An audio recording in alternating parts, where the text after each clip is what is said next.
Hello, hello, hello. Today, I want to be talking about the voice of God and how we can hear the voice of our God in our day-to-day lives.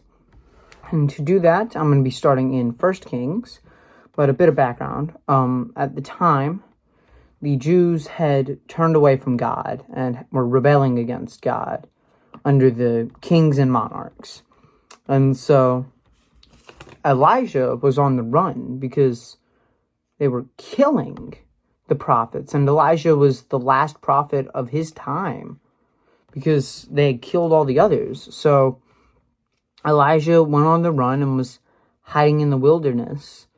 And then we see God calls out to him in 1 Kings 19:11 through 13. The Lord said, "Go out and stand on the mountain in the presence of the Lord, for the Lord is about to pass by." Then a great and powerful wind tore the mountains apart and shattered the rocks before the Lord. But the Lord was not in the wind. After the wind, there was an earthquake. But the Lord was not in the earthquake. After the earthquake, there came a fire. But the Lord was not in the fire. And after the fire came a gentle whisper. When Elijah heard it, he pulled his cloak over his face and went out and stood at the mouth of the cave. Then a voice came to Elijah and said, "What are you doing here, Elijah?" So we get a very interesting story out of these verses. We see that the Lord prepares Elijah for him coming, and then we see all these great and mighty acts of power, and between the winds and the earthquake and the fire, the earth is trembling before the Lord and his presence. But then we see the Lord whisper, a gentle whisper, it even says. It's something soft and something quiet. After he's, leveled this mountain with catastrophes and natural disasters to show his splendor and power, he whispers. And this is just unusual, but it's to show that God is close. God is near to us. And this isn't the only time in the Bible where God chooses to appear in a whisper. We see it in Isaiah 42, 1 through 2. "Here's my servant, whom I uphold, my chosen one, in whom I delight.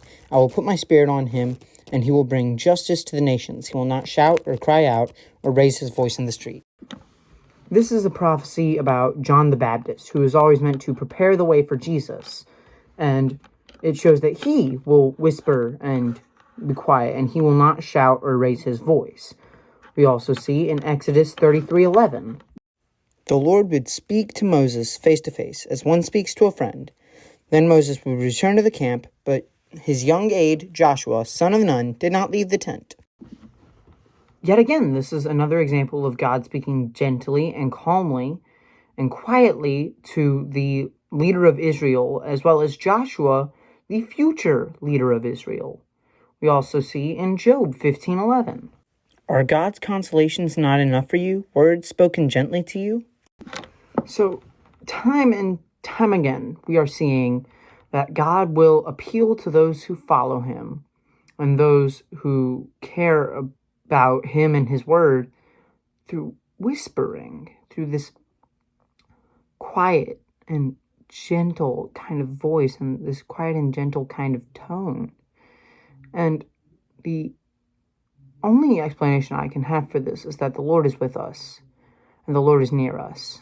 And our world is so full of loud voices, of people yelling and shouting and declaring that they're right and everyone else is wrong and that God is not real, and so many things, so many loud noises.